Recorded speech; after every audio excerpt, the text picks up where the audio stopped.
Right, you ready? Yeah. Okay. George? Oh, yeah. Today, we don't have Lee, owing to the fact that he was trapped in London by somebody who, sadly, I think, put themselves under a train. So Lee, sadly, sends his regards but isn't here. Today is an interesting show. The guy to my right here, Stuart, and I kind of know each other. And we've known each other for a really long time, but we've never really interacted until we both started on a different journey. And I think everyone groans at the words life's journey. Yeah. Do you know what I mean? Yeah. But so what I wanted to do was bring Stuart in, talk to him about what happened. There's a significant event. Let's start with that, shall we? Mm-hmm. Yeah. Okay, so how long ago was this event? So it was Christmas Day 2017. Christmas Day? Indeed. Oh, indeed. shite. Okay, so can you explain what happened? So I was on my way to work. Yeah. It was about 10:30 in the evening, 11 o'clock, something like that. And effectively, the kids weren't having Christmas Day because I was working. Yeah. So Christmas Day had been postponed to Boxing Day. Okay. So I was back at work to ensure I was the head chef, so I had to make sure the kitchen was ready effectively. So I was on my way back, at a pub, the Fishing Hills in Hoddesdon. Don't go there. Yeah. And I was on my way back, coming through a junction of giveways, one ways. It was my right of way. I was on my bike, and the car decided that they didn't understand it was my right of way, or I don't know, they didn't see me. Yeah. I've come through. As I've come through, they've slammed on their brakes and the car's jackknife, which has obviously blocked the whole road. So as I've come through and they've done that, it sideswiped me, and it trapped my right leg between the motorbike and the car. Right. Yeah, and I ended up with a double leg break, an ankle break, and an ankle dislocation all on the right leg. So, yeah, it's pretty fucked up. Today I asked for the details of the crash, right? And I've seen the X-ray, right? And with your permission, I will share that underneath, right? It's horrendous. Now, there's more than just a crash and a broken leg. Mm-hmm. You were in a situation where you were told that you might lose the leg.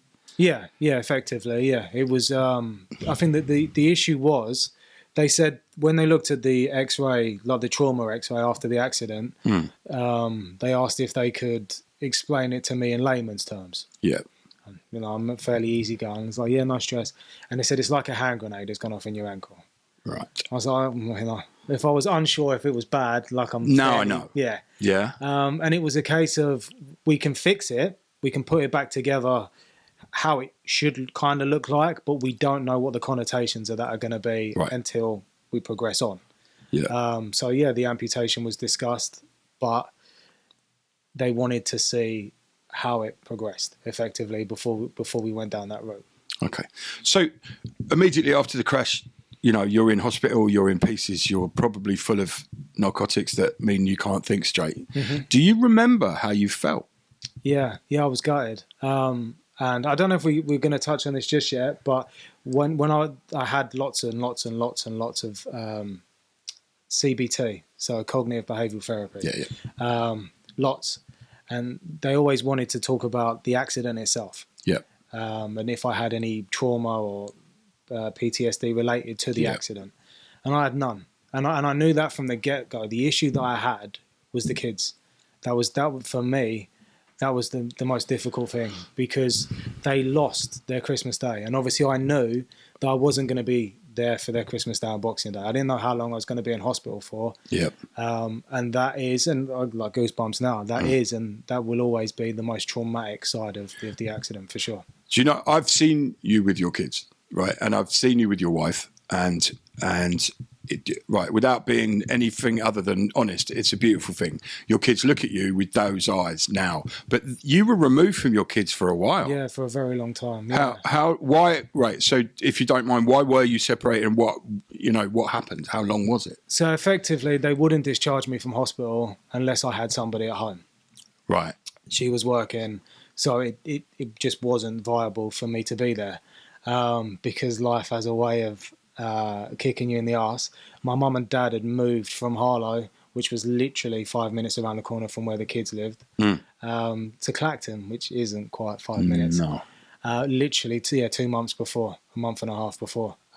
So I relocated to Clacton to sort of recuperate effectively, or to start my rehabilitation, which obviously was far away from them. So and that went on for the best part of 3 years. Right. So you're removed from your children Yeah. for that amount of time. I mean, there was contact, Yeah. but obviously you have to be really careful with children in that situation as well. Yeah. Because you don't want them to think you've abandoned them. No. You don't want them to show the reality of your injuries. Yeah. Because obviously they're going to spend that time worrying about you. Yeah, and at their ages, it was difficult. I mean, I was quite fortunate in the sense that Nikki was quite supportive, and I'd sort of, in the middle of my journey, was looking at ways to build bridges effectively. So Kian he'd have been about 8 or 9 years old, and he was really into reading Alex Rider books, which is effectively like a child's version of James Bond. Yeah, yeah. So I bought all the books. Brilliant. So that I had something like a common ground to communicate with him. And then Sienna, I was just a fucking princess, do you know what I mean? Yeah, like whatever she needed me, a unicorn, like, which is still the case, to be fair. So, and I bought a PlayStation so I could play online with him. And it was just a case of making the best of the situation and facilitating what we could to ensure that there was contact there.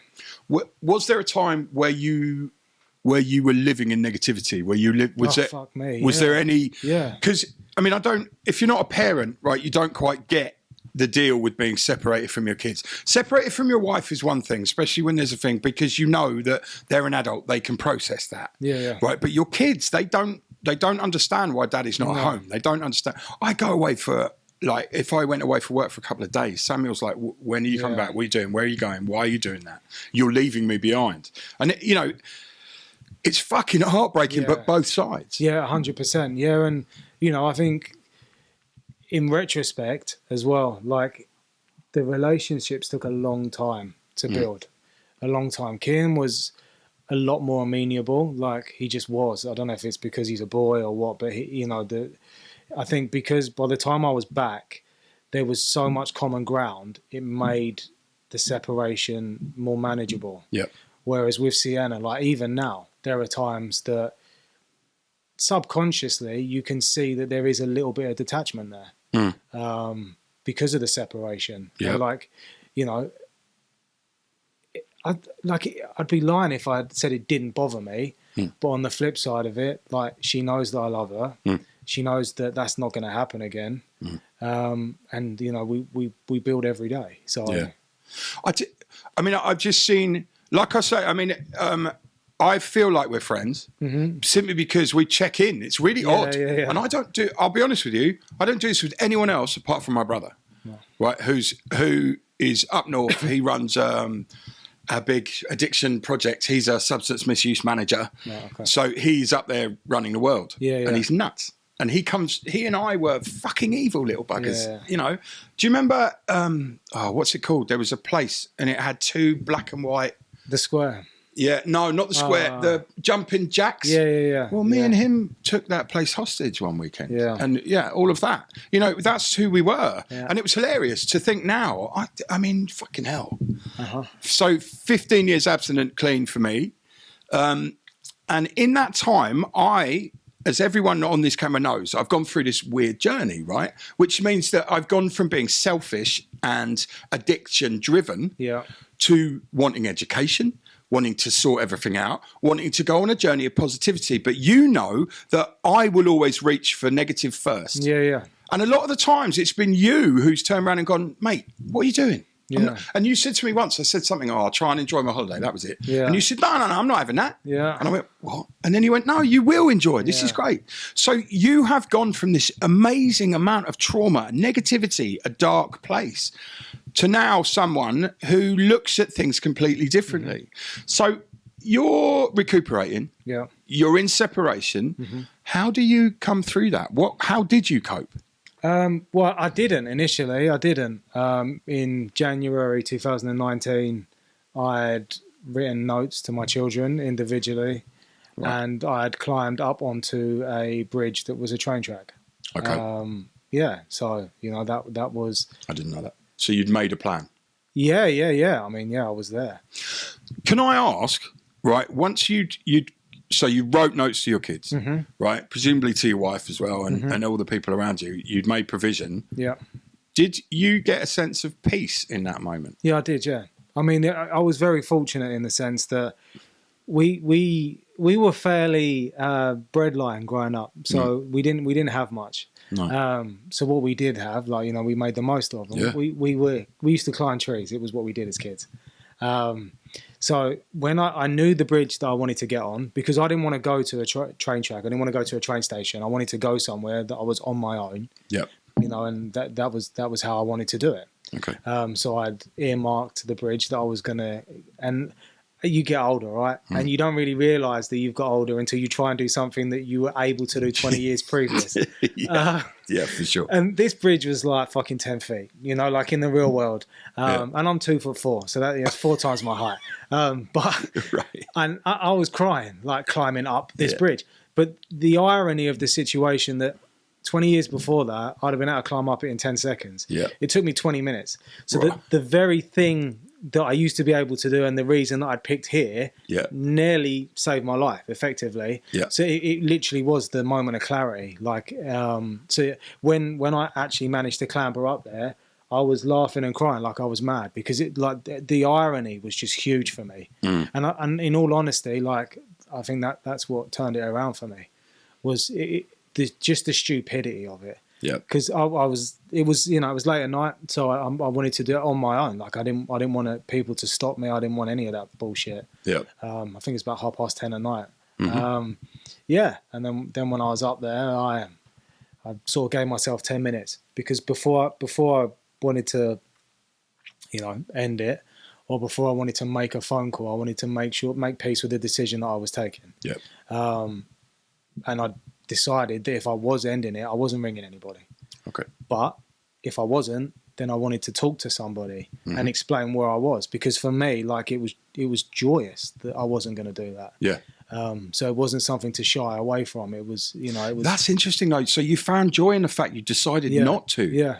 That's huge. Yeah. Because if you look at it this time, a lot of the time, the people I've spoken to, I spoke to him today actually, a guy called Joe, he's a paddling paramedic. On one of our shows, he made a plan, he'd done it all, and then weirdly, his wife bought him a ticket to go paddleboarding. Yeah. And in that moment, he went just to appease her, and the plan was the next day. Yeah. And he went to appease her and just found this peace in this lake on a paddleboard. Right? Well, I'll tell you this now, I wouldn't have been able to get on the fucking thing. Yeah. But he not only got on it, had an affinity with the water and the peace and the air. And I spoke to him today, that bloke's a fucking legend. He goes across the sea, right? And all of this. And he does it, but he's so humble.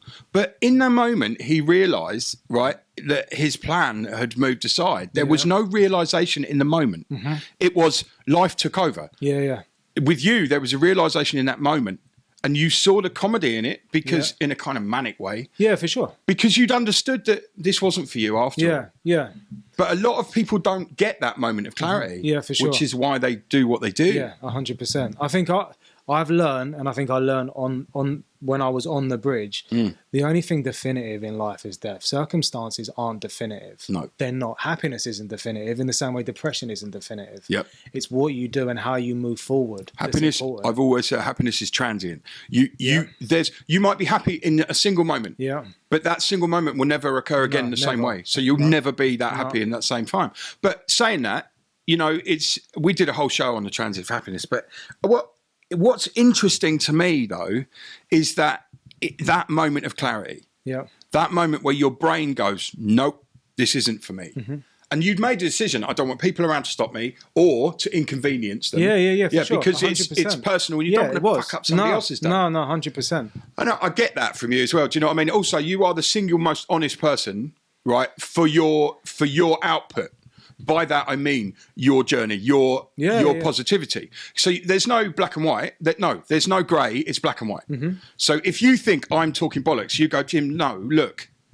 Yeah. And for some reason, I'll take that from you because you have a gravity. You have a pull to you. Because I know the shit that you've been through, and I only knew the edge of that, I can trust your feelings sometimes even over my own. Yeah. Which is strange as fuck for me, because I'm an arrogant shitbag. Can I tell the story that we met? Okay. I used to see your sister many years ago, Jane, right? And I walked into your parents' house. I love the fact you had to clarify which one it was. That would have been a whole different story. Yeah, well, yeah. Yes, it would have been. But I walked into the house, and at the time I was like a jacked up fucking rock star wannabe. And you looked straight through that even then. You said, what am I supposed to do? Bow or curtsy? Are you some kind of rock star? And I laughed and thought, fuck it hell, what's that about? But then looking back at that just shows that you've always been an honest human being. Yeah. Because you saw through the bullshit. Yeah, all right, I've been on tour. Yeah, all right, I was on stage. It doesn't mean anything. And I certainly wasn't a rock star. Do you know what I mean? But also, you're protecting your sister because you were thinking, who is that fucking mountain of a bloke coming into my house? And I think that's the beginning of it. You've always had the tools to get where you're going now. Do you think? Yeah, maybe. I think it's a conversation we've had before.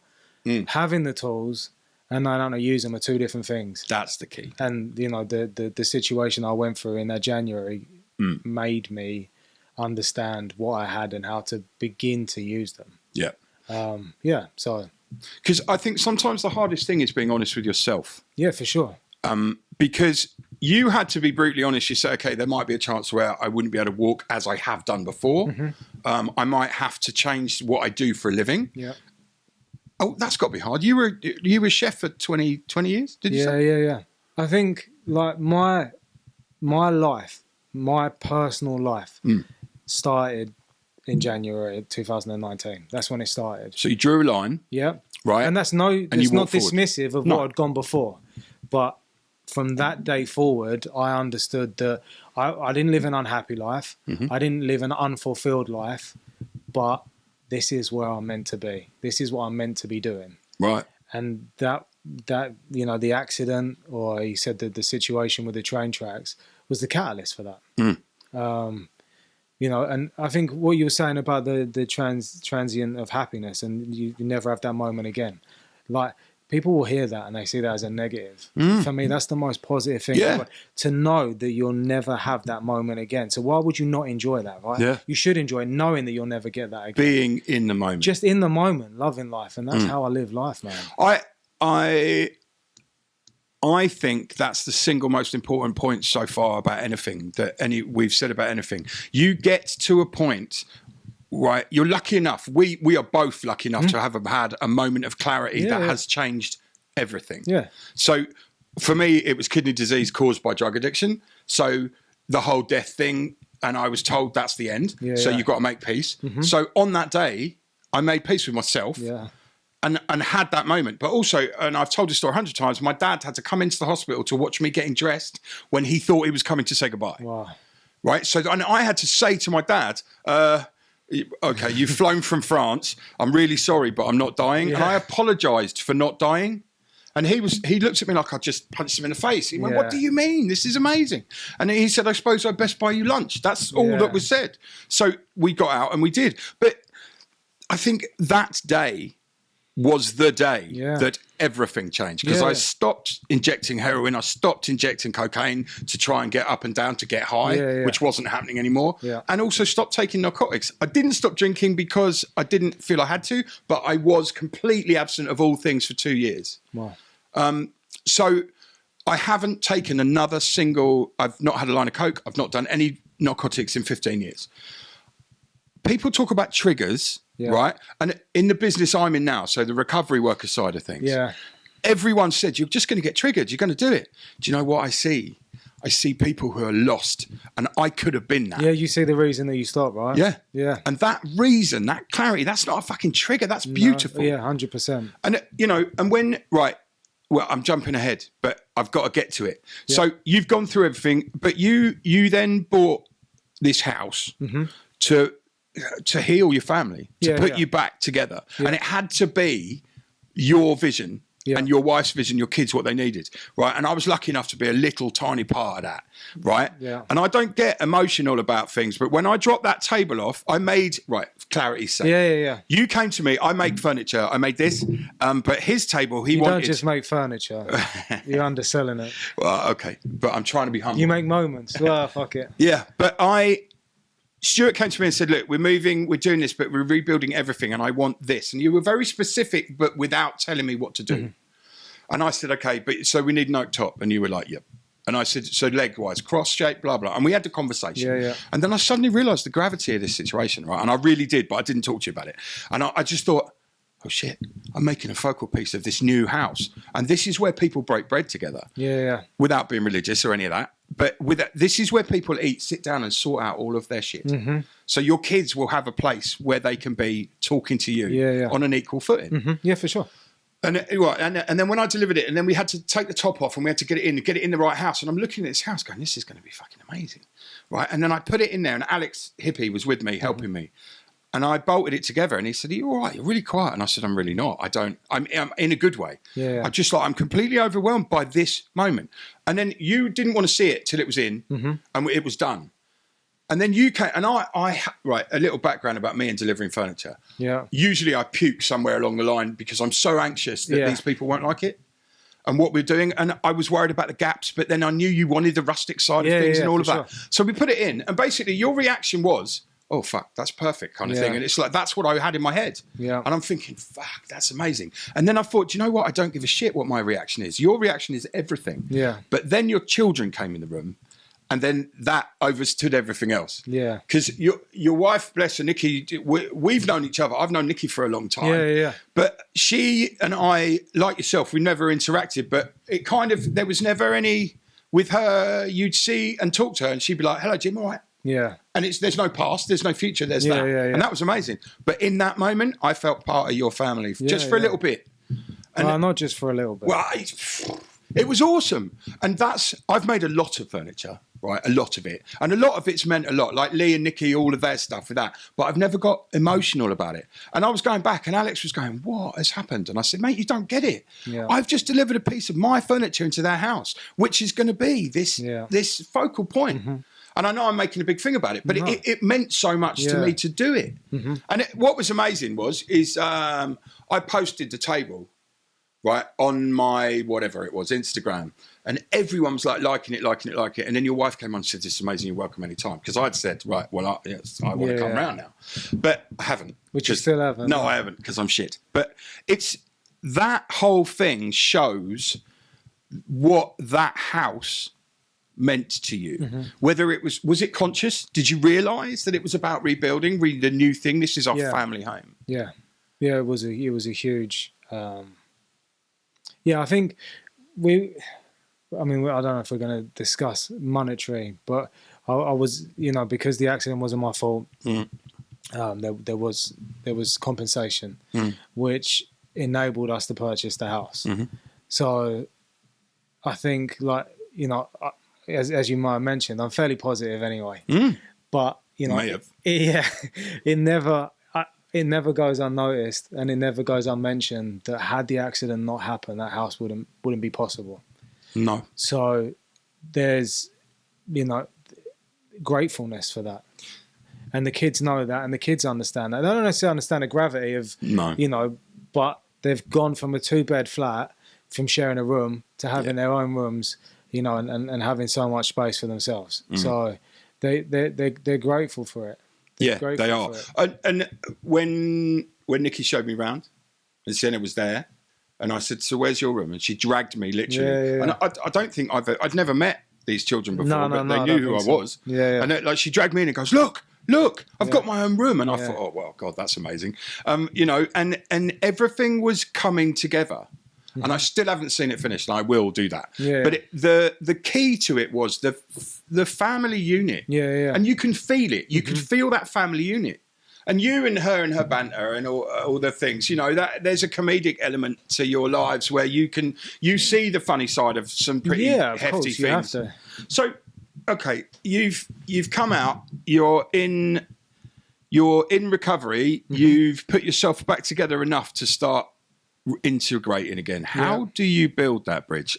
How did you get back to your wife and your children? A lot of understanding. Yeah. Yeah, a lot of understanding from both sides. Did couples therapy. I don't know if that's the right term, but we did therapy together. Yeah. Lots of open, honest, frank communication. Yeah. Yeah, it was, and I think it's easy once I've probably had, I don't know, if I said 100 hours therapy, I'd probably be selling myself short. So I've had a lot. So I kind of knew what to expect. And I think you get that perspective where you kind of know what's happening. Yeah. But you also know that doing it once or twice isn't enough. It has to become learned behavior. Otherwise, it's pointless, right? Yeah. Like, talk more. Okay, we'll talk more for 2 weeks and then we'll fucking stop. So, I think we developed and we grew together. I think we healed together as well. And that's the difference, right? The healing is the biggest thing. Yeah. Also, it's really difficult for you not to revert back before the accident to the relationship you had. Yeah. Because that's all you have. You've only got that memory of that relationship. Yeah. Mm-hmm. So now you've gone through all this hell and you're coming back. So you've got to rebuild a relationship. Yeah. Which is really hard. Yeah. I think, like, I don't want to pull you up, man. It wasn't hell. Like I said, for me, at the time, I don't know, maybe, but I don't look back in retrospect and think, fuck. For me, the most honest thing for me to say is if I had the opportunity to go through it again, I would 100% go through it again. Okay. Even without the compensation, because it made me understand who I was. Yeah. And for me, that's priceless, man. Do you know how fucking huge that is? You've had an opportunity from a massively negative opportunity, a negative thing happening. You've had an opportunity for clarity to find out who you are. Yeah, 100%. Yeah. And as I'm sitting here looking at you, I know that you know who you are. Yeah, for sure. Yeah. And I tell you this now, I am just learning at 51 years old who I should be and who I want to be, but that's flawed. Yeah, because you should be who you are. Yeah. That's in essence. I think a lot of my problems is that I was a chameleon for so many people for so long. Yeah. So criminal, biker, fucking, tattoo shop owner, businessman, all of which are a mask. Yeah. So I've been wearing all these masks, and I said to my wife, I have no clue who I am. And all she said, well, you're a father to Samuel. Yeah, wow. And I'm like, oh, yeah, okay. So anchor to that. Yeah. Because that's the truth. Yeah. All this business shit matters, but it doesn't matter. No. And also, a lot of this business, which was dragging me into negativity, was just being here to facilitate other people's lives. Yeah. And I'm not going down that road, but, when you realise the reality of living for other people's opportunities, that's never any good. No. So, yeah, okay, so when did you start thinking about work? So during COVID, I worked a lot, I worked hard. So being out of work was difficult because effectively that was my identity. As much as being a parent, being a father, being a husband, my identity was work as well, right? So that was hard. So I started looking at volunteering opportunities. And one of the ones that came up was it's called an independent visitor service, which basically means you take a child out that's in care once every fortnight. Right. So this was during COVID, so I was able to do all the safeguarding training and all that sort of stuff on a laptop, which was perfect because I couldn't go out anyway because I was in and out of surgery constantly. Yeah. So yeah, we did all that, and I kind of it felt the right thing to do. It felt good. It felt like my mum worked in social care for a little bit, so it just made sense. And then once the lockdown had started, like I'm a bit of a lone wolf, man. I always have been. That's not going to change. Never has changed. No. I'm comfortable with that.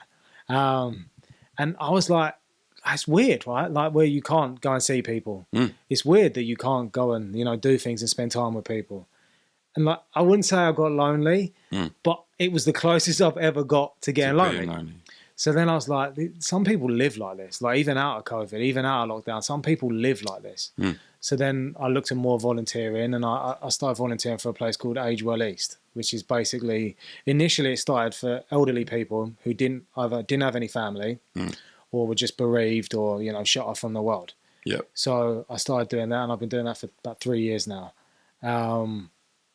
And you know, I kind of, again, it felt right. It felt nice to give back, man. You know, I would say I've been fortunate. Like, we can talk about the bullshit, but I'm in a very fortunate position, emotionally, as much as anything. So I knew that I wanted to work, because the volunteering was cool, and I still do it. But for me personally, to help rebuild my own self-esteem, my own self-worth, I needed to work, right? I get that. So I applied for a lot of jobs, man, especially in social care, a lot of jobs. And I got a lot of kickbacks. You know, some of it was because I didn't have any training, which I understand. My least favourite is you've got no experience. So how the fuck do you get experience if no one will give you a chance to get some? Do you know, looking at that point, right, the reason that Drug Link hired me was I didn't have any experience, but I had life experience. Yeah. And it's not like you haven't lived your life, is it? Man. You haven't been through the biggest struggle ever. Yeah. Right, even though you play, you know, it's a positive to you. Yeah. But still, I mean, it's positive in a struggle, mate. It's not, you know. I did say, I was interviewed by the big boss and this other guy, Mark, who was very anti me because I'm an alpha, he's an alpha, and he was that going, well, and he said, would you take orders?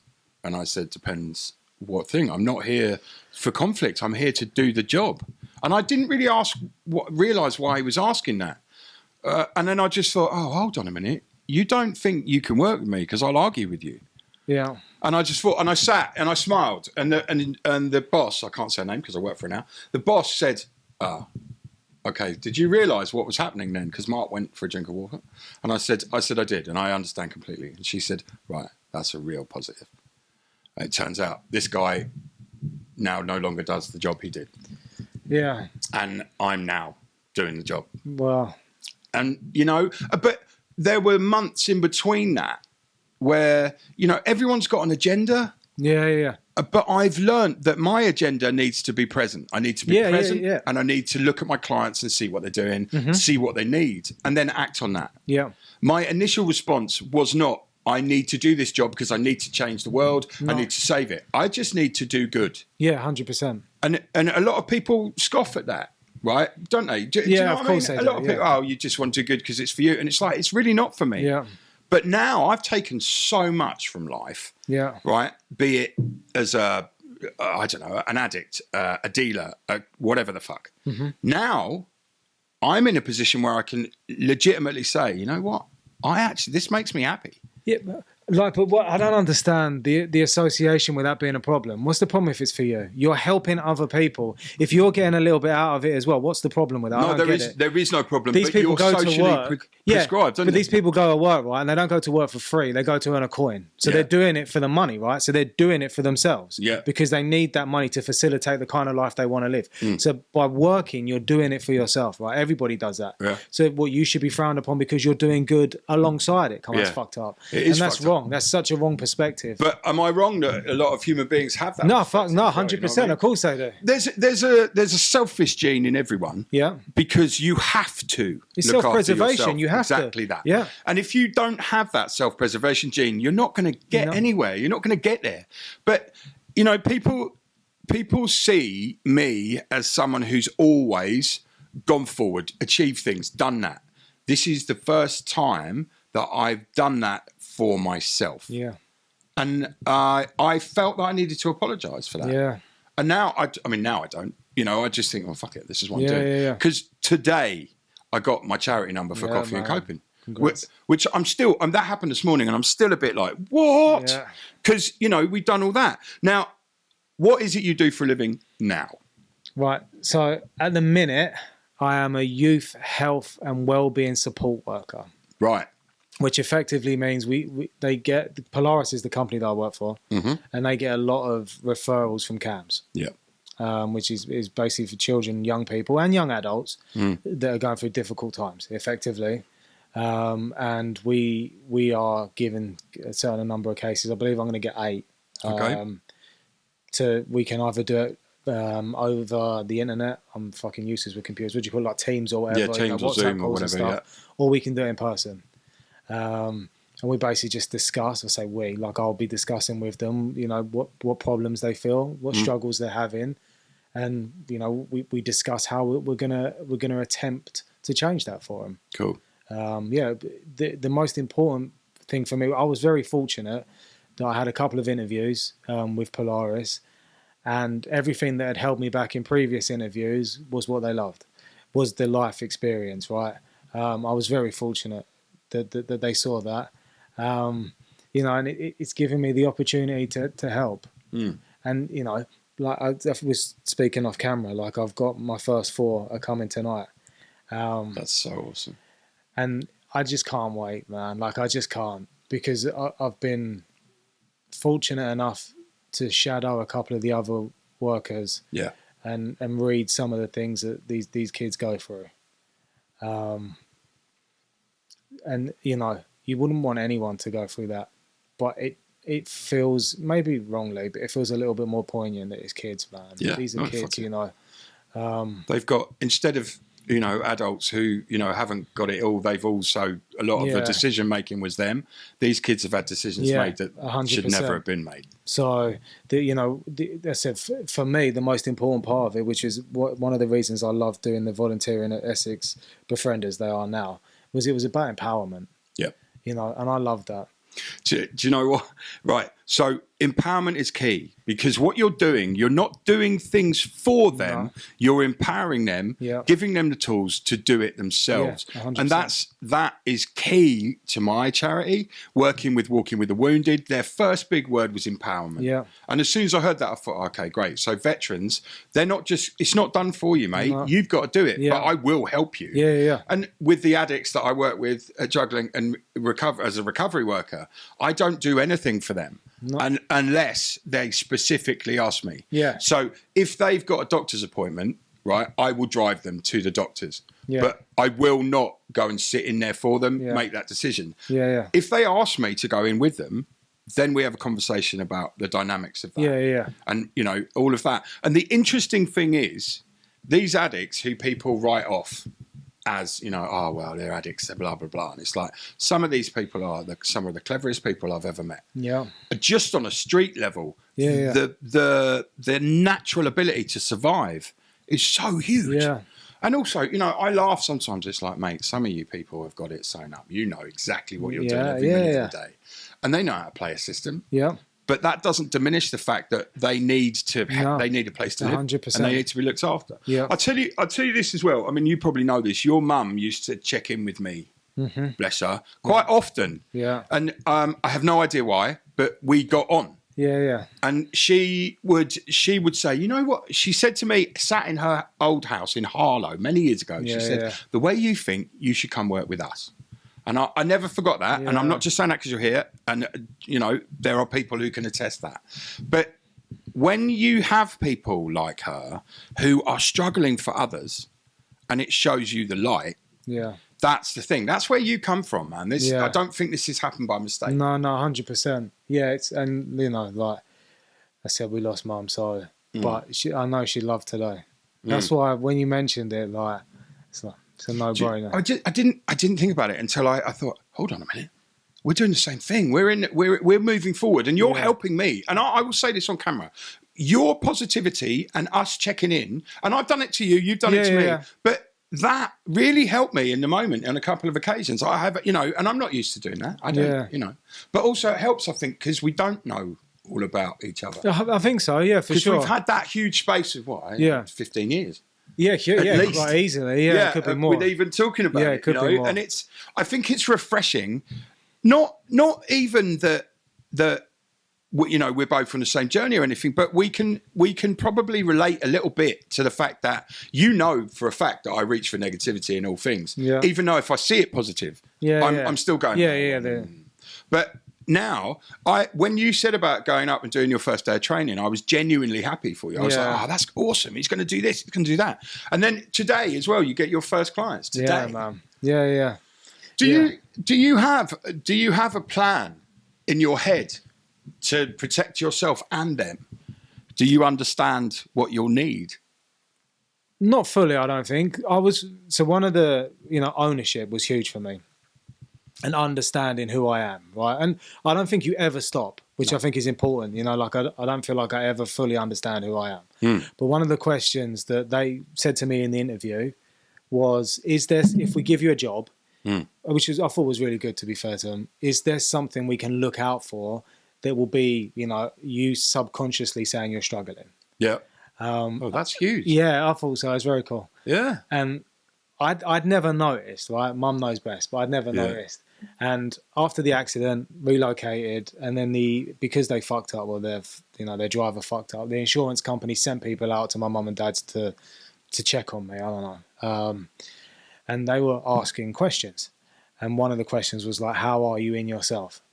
And my mum interjected and was like, you know, I'll answer. And she's like, he hasn't washed for 2 weeks. And, you know, he used to care about his beard and look at the state of it. You know, in much kinder words, I want to say. My mum was a very lovely lady. She was, yeah.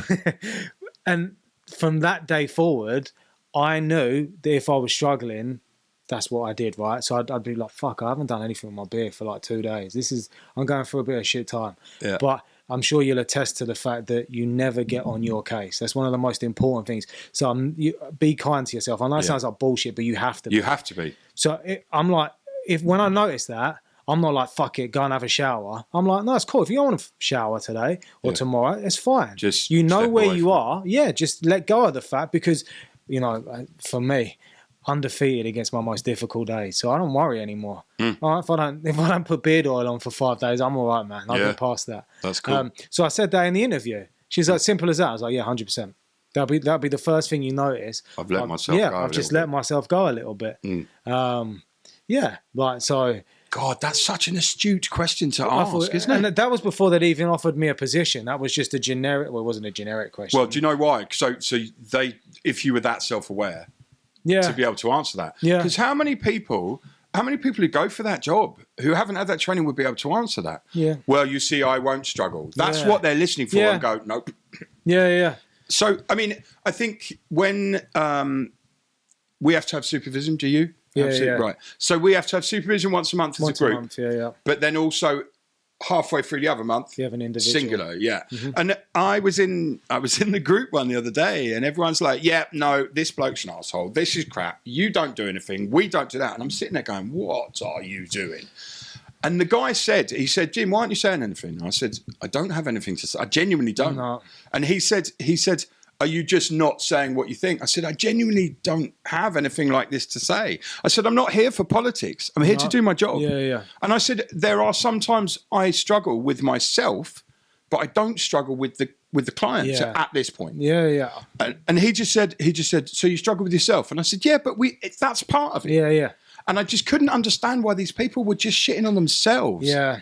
And I don't know whether that's a failure of me. No. That I didn't want to sit there and bitch about everyone. No. But I work with a woman called Anne, who's amazing. She is, but you know, she really wants to help these people and does. Steve, my boss, is more removed, but he's also a friend of mine. So we can talk, and if we had a problem, we'd talk about it then. Yeah. But the singular supervision I haven't had yet. So I'm waiting for that. And I know Steve's going to go, do you want to talk? I'll be like, no. Have you got anything to talk about? No. Yeah. And he'll be like, all right. And we'll have a cup of coffee and move on. Yeah. That's the coup. Because he knows that I am honest enough to say if I've got something. Yeah. And I just think that once you're able to assess yourself, so from that question, you know that, look, if my beard's fucked and I'm a bit stinky and life's got on top of me, you're going to know from that. Yeah. I tell you what my trigger is. My trigger is hiding. Yeah. So if everything is too much, you won't. I'll disappear. Yeah. And because nobody's ever asked me that, and that's amazing to be able to answer that the way you did. Because you can see yourself in a mirror and see it honestly. Most people see themselves in a mirror and see the residual self-image. Yeah, 100%. I think again, retrospect, I used to have, when I was head chef, we used to have meetings with the individual staffs to see how they're getting on, how they're finding it, if there's anything we can do. Yeah. And these are grown-ass people. 30, 40, 50 years old. Yeah. And I'd say 95% of them, I'd say, well, let's talk about, what's going well. Well, I'm better than Gary at doing this. Oh. Every fucking one of them, I'd said 95% of them would start that way. Yeah. And I go, we're not here, it's not a comparison. I want to hear what you think you do well at. What you do better than other people at? Isn't that odd? Because at school, you are socially trained to put yourself up against your peers. Yeah. Well, whether he's better at that than me, it's got fuck all to do with me. It means that that's not my propensity. That's not where I'm 100%. And why can't we enjoy other people's successes? I don't understand it. Like, God, that's so weird. I said that this morning. So a friend of mine has just got themselves off their arse.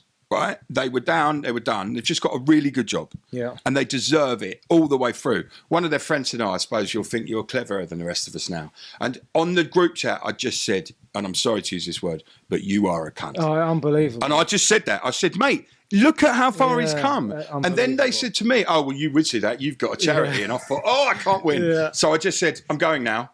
Yeah. And then, and I phoned Marcus and I'd said, mate, you tell me that you're made up. And he said, I'm terrified, which is excellent because it means something. Yeah, 100%. Yeah. You know, people aren't often given the opportunity to look at themselves. No. And if they do, they don't see the reality. No. They see the image that's been painted. Yeah, the facade. Yeah. And we all do have a mask. Of course we do. And if we didn't, we could get ourselves in trouble. 100%, yeah. Because obviously open-hearted, open, honest people, the honesty isn't the problem. Yeah. The taking on everyone else's stuff is the problem. Yeah. And, boundaries. The first thing they will teach you is you'll have to set boundaries for those kids. Yeah. Because they can't call you at 2 a.m. No. They can't, all of that. But the first thing you do is you say to yourself, right, what am I comfortable with them doing? Yeah. And you know as well as I do, if one of my clients called me at 2 a.m, I'm not going to ignore that phone. 100%. Because, the one time they abuse that, then there's boundaries set. Yeah. But with the kids as well, you're going to know that when that phone rings, there's a reason. Yeah, 100%. But, if it's, I can't do this, I can't open a tin of beans, you're like, leave it out. Yeah, 100%. But if it's, I'm struggling, then you can deal with that. Yeah. I think the trouble comes in these companies when they dictate to you how you have to deal with things. Yeah. And that I'm struggling a little bit with that, in as much as that I know what boundaries I need to set to keep myself safe. And I'm very lucky to have that realization. Yeah. But also I can see it. There's a lot of people who go into the helping trade who really want to help but don't have any kind of clue how to self-preserve. Yeah. And also a lot of charities that do the work that you do and that I do are struggling for people. Yeah. And the reason they're struggling for people is I'm not taking 20 grand a year to do that. Yeah. Or 24. But with me doing this drug thing, I know, I'm not going to get rich doing this, but I am going to get every piece of training that I need. Yeah, 100%. Yeah, and that's cool. Yeah, I start my level 2 social care course, which is a joke because I've kind of done it all. Oh, okay. But that is amazing. I mean, there's 3 things on the wall over there. And the reason they're in a wall in my shop is because that is the only education I've ever done that's succeeded on my own terms. Yeah. So, I call that my arrogance wall. Yeah. Right? Yeah, but it's a negative term, right? You can't associate arrogance in a positive way. You're talking about something that's uber positive and for yourself. So why arrogance is bullshit? It's nonsense. No, not yet, but it is. No, wait. There is a reason. But it's a bullshit reason, but it's a reason, right? The reason is... The reasons normally are. Yeah. Well, the reason I call that an arrogance wall is because everyone else's outside perception of that may be detrimental to my positive, which is bullshit. And I told you it was. I was honest. I'll own that. Yeah. But I'm proud as fuck of that. Yeah, you should be. Because nobody told me to go and learn that. Yeah. If that wasn't for a job. That was to get myself where I wanted to be. Yeah, 100%. And it's selfish learning, which is the best kind. It's what we all should engage in. Yeah. We should all engage in that. And also, at no point did I say to myself, this will make me do this or this. That was just done in a moment. And I took the time to do all 3 of those courses. And they're all 6-month courses. And I ran 2 at the same time because they were the same thing. Well, no, showing off. Yeah, no, I'm showing off. But the only one that means the most to me, though, is the one that I will never use, which is the child psychology and understanding child thought. And I did that for my son, right? Because sometimes kids struggle. Yeah. And as a parent, you have no fucking idea what's happening. No, absolutely not. So I did that, not for him, I did that for me to recognise him. Yeah. And that means the most. The level 2 counselling one, fine. That's great. Mental health advocacy as well helps me with my business. Yeah, of course it does. I can understand people's... It helps you with life as well. Yeah. And if you understand mental health and the issues, you're a little bit step ahead of yourself. Yeah, 100%. Because you can recognise your own bullshit. Yeah, where you're going. Yeah. And also, you can recognise in somebody else the ruffled beard, the Mhm, you know yeah, whatever 100%. whatever their key is. Yeah, 100%. And I think that's amazing.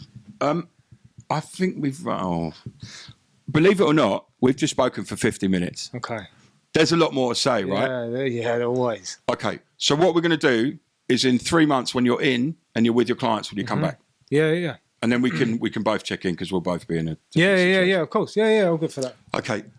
The positive, and in fact, the only thing to take from this is two people on a journey, very different, very separate, very real impetuses for doing it, are succeeding because they've stayed on the path they chose.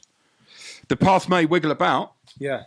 but once you made a decision to do something, don't stray from it if it really means something to you. You know, you will make it. Stuart, thank you. No, I appreciate it. Right. 15 Coping, we'll see you next time.